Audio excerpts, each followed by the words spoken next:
হাবিবপুর উপজেলা, নিকলি উপজেলা, ফুলেরচর উপজেলা, ভৈরব উপজেলা। পরবর্তীতে সেই উপজেলা থেকে ইটনাকে আগে সরিয়ে নেওয়া হলো কিশোরগঞ্জে। কিশোরগঞ্জ যখন করছিল না তখন আর সে বাজিতপুরে করছিল। প্রশাসনিকভাবে বাজিতপুর অত্যন্ত সমৃদ্ধ ইতিহাস আছে। সেই বাজিতপুরে পরবর্তীতে যখন জাতীয় সংসদের ডেপুটি স্পিকার ছিলেন আমাদের আব্দুল হামিদ মহোদয়, তখন তিনি এই মিঠামন্ডি কেটে নিয়ে যান। উনি যখন ডেপুটি স্পিকার ছিলেন মিঠামন্ডি কেটে নিয়ে যান কিশোরগঞ্জ থেকে। এখন 5টা উপজেলা নিয়ে বাজিতপুরে এই চৌকি আদালত আছে, যেখানে জেলখানা আছে, যেখানে সরকারি দপ্তর তৈরি করার জন্য প্রয়োজনীয় সরকারি ভূমি আছে। যেই জায়গাটাকে আমরা বাজিতপুরকে জেলা চাচ্ছি, সেখানে আপনার কৃষি মহকুমা ছিল, কৃষি জেলা যেটাকে বলে কৃষি জেলা ছিল, যেখানে একটি বিমানবন্দর রয়েছে, যেখানে 3টি রেল স্টেশন রয়েছে, যেখানে সারা বাংলাদেশে সাথে নৌ যোগাযোগের ব্যবস্থা রয়েছে। আন্তর্জাতিক যে নৌ ট্রানজিট সেটা বাজিতপুরের উপর দিয়ে রয়েছে। এত সব এবং সারা বাংলাদেশের মধ্যে অন্যতম একটি বেসরকারি মেডিকেল কলেজ হাসপাতাল বাজিতপুরে রয়েছে, সুপ্রাচীন জহুর ইসলাম মেডিকেল কলেজ হাসপাতাল। এই দেশবরেণ্য এই কর্মবীর উনি জানার উদ্যোগ নিয়েছিলেন, কিন্তু ষড়যন্ত্রকারীদের ষড়যন্ত্রের কাছে বাজিতপুরের মানুষ হার মানতে হয়েছে।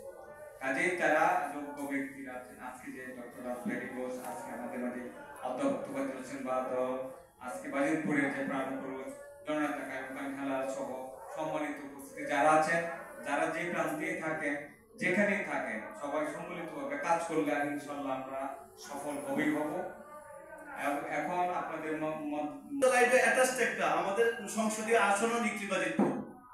আর সার্বিকভাবে বাজিতপুর শিক্ষাগতার হার দিয়ে, জনসংখ্যা, অবকাঠামো সব মিলে বাজিতপুর একটা দারুণ জায়গা। আমি মনে করি বাজিতপুরকে যদি জেলা ঘোষণা করা হয়, কিশোরগঞ্জের উন্নয়নের পাশে বাজিতপুর সহজে 7টা বা 5টা উপজেলা আছে, এই পারপাসে বাজিতপুর মানে জেলা হিসেবে দাবি রাখে। আমি একজন নিকলির ভোটার হিসাবে এবং নিকলির একজন জাতীয়তাবাদী কর্মী হিসাবে, ঢাকাস্থ কিশোরগঞ্জ জাতীয়তাবাদী ফোরামের আমি জয়েন্ট সেক্রেটারি। এই পারপাসে আমি মনে করি নিকলি সহ বাজিতপুরের যে ঐতিহ্য, শিক্ষার দিক দিয়েও বাজিতপুর আগে আছে। আমি মনে করি বাজিতপুর যদি জেলা করা হয়, তাহলে একটা যৌক্তিক দাবি। আমি ছোট সময় থেকে দেখতেছি বাজিতপুরকে জেলার জন্য বারবার দাবি তোলা হচ্ছে। আমরা আশা করি আগামী যে সরকার আসবে, আমরা বাদল ভাই বা স্যারের নেতৃত্বে আমরা বাজিতপুরকে জেলা হিসেবে জনগণের কাছে দেখতে চাই। এই প্রত্যাশা রেখে আমি আমার বক্তব্য।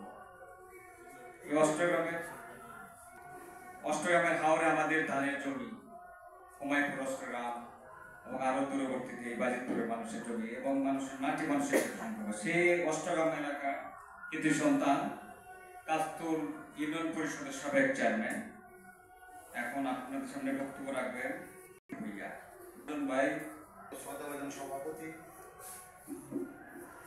মঞ্চে উপবিষ্ট মানুষের প্রিয় মুখ অধ্যাপক অধ্যাপক রাসবিহারী ঘোষ, মঞ্চে উপবিষ্ট বাজিতপুরের মাটি মানুষের প্রাণপ্রিয় নেতা